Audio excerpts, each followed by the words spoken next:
Mon frère, ma sœur, je viens par cet audio vous transmettre un premier enseignement que le Saint-Esprit m'a dicté et aujourd'hui il me convainc de venir l'enregistrer et de venir le partager avec un maximum de personnes. C'est ainsi que je viens vous transmettre cet enseignement, un enseignement qui concerne l'obéissance à Dieu. Cet enseignement, il commence par la parole de Dieu que l'on peut trouver dans Deutéronome 30, versets 15 et 16. Il est dit la chose suivante.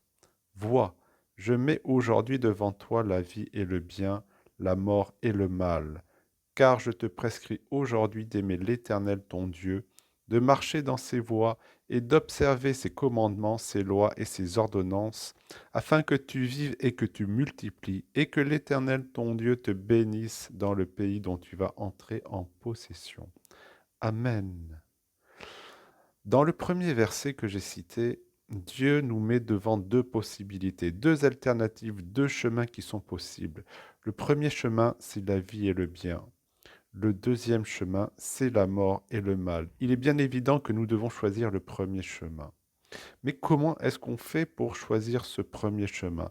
Cette sélection, ce choix se fait à travers ce qui est écrit dans le deuxième verset. Car il est écrit, car je te prescris aujourd'hui d'aimer l'Éternel ton Dieu, de marcher dans ses voies et d'observer ses commandements, ses lois et ses ordonnances, afin que tu vives et que tu multiplies et que l'Éternel ton Dieu te bénisse dans le pays dont tu vas entrer en possession. Ainsi, ce qui distingue celui qui va prendre le premier chemin et celui qui va prendre le deuxième chemin, c'est notre capacité à observer, c'est-à-dire à obéir aux commandements, aux lois, aux ordonnances que Dieu nous donne. Ainsi, lorsque nous voulons obéir à Dieu, ceci nous permet de prendre le premier chemin. Ceci nous permet d'aller vers le bien, d'aller vers la vie. Et c'est bien évidemment ce que je vous exhorte à faire aujourd'hui. L'obéissance est au cœur de notre relation avec Dieu. Il est écrit par exemple dans 1 Samuel 15, verset 22.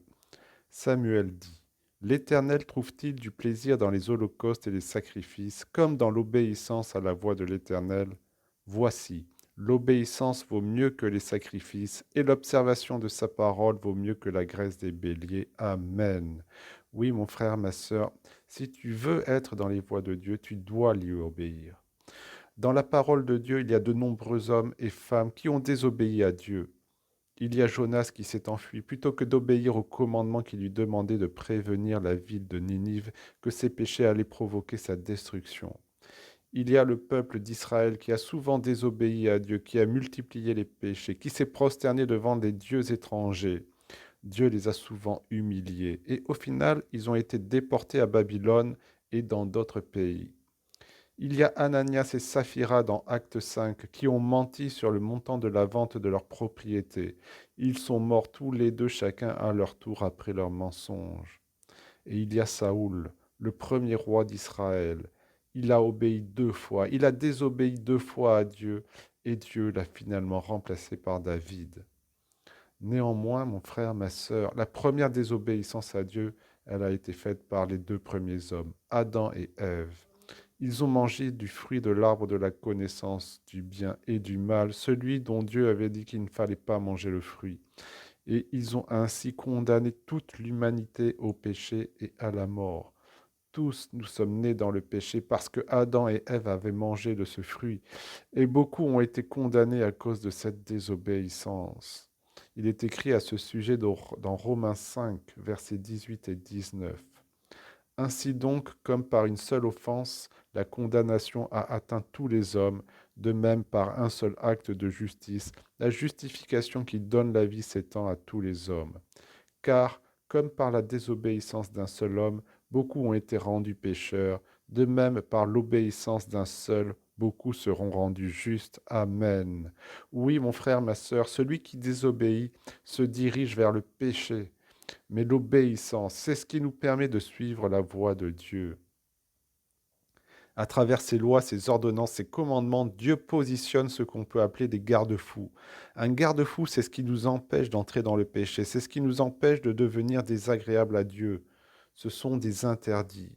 Il est écrit dans la parole de Dieu, tu ne voleras pas, tu ne commettras pas l'adultère, tu ne commettras pas l'impudicité, tu ne commettras pas le mensonge, le meurtre. C'est ce qu'on trouve beaucoup dans la loi de Moïse. Tout ça, ce sont des choses que Dieu n'aime pas. Si tu respectes ces interdits, tu resteras dans les voies de Dieu et tu lui resteras agréable. Mais obéir à Dieu, ce n'est pas que respecter des interdits. Il y a également ce qu'on peut appeler des motivateurs. Un motivateur, c'est ce que nous produisons par amour pour Dieu et pour notre prochain. Les interdits, c'est ce qui nous dit ce qu'il ne faut pas faire. Les motivateurs nous indiquent ce qu'il faut faire. Par exemple, nous avons comme exemple honorer nos parents.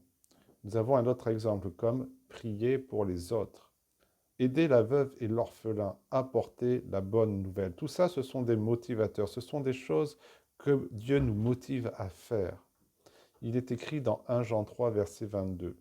Quoi que ce soit que nous demandions, nous le recevons de lui parce que nous gardons ses commandements et que nous faisons ce qui lui est agréable. Oui, mon frère, ma sœur, il faut être agréable à Dieu. Et pour être agréable à Dieu, il faut faire ce qu'il nous demande de faire. Tout ceci nous permet d'entrer dans ses bénédictions, de nous élever vers lui. Nous avons donc d'un côté des interdits et d'un autre côté nous avons des motivateurs. C'est un petit peu comme si nous roulions de nuit sur une route escarpée au bord d'un précipice. De temps en temps, il y a des panneaux et des barrières qui nous empêchent de tomber dans le ravin, de percuter des rochers, qui nous préviennent de tout accident. Et d'autre part, nous avons des panneaux de direction qui nous montrent la direction à prendre. Vous voyez, les interdits et les motivateurs, c'est un petit peu comme ça. Nous avons les interdits qui nous empêchent de tomber et nous avons les motivateurs qui nous dirigent vers la bénédiction. En conclusion de cette première partie, je vous dirais que l'obéissance est une base indispensable à toute relation sincère avec Dieu. Celui qui désobéit tombe dans le péché, celui qui obéit se dirige vers la bénédiction. Voilà, c'est la première partie de cet enseignement, il y aura encore d'autres parties. Paix et grâce à chacun d'entre vous.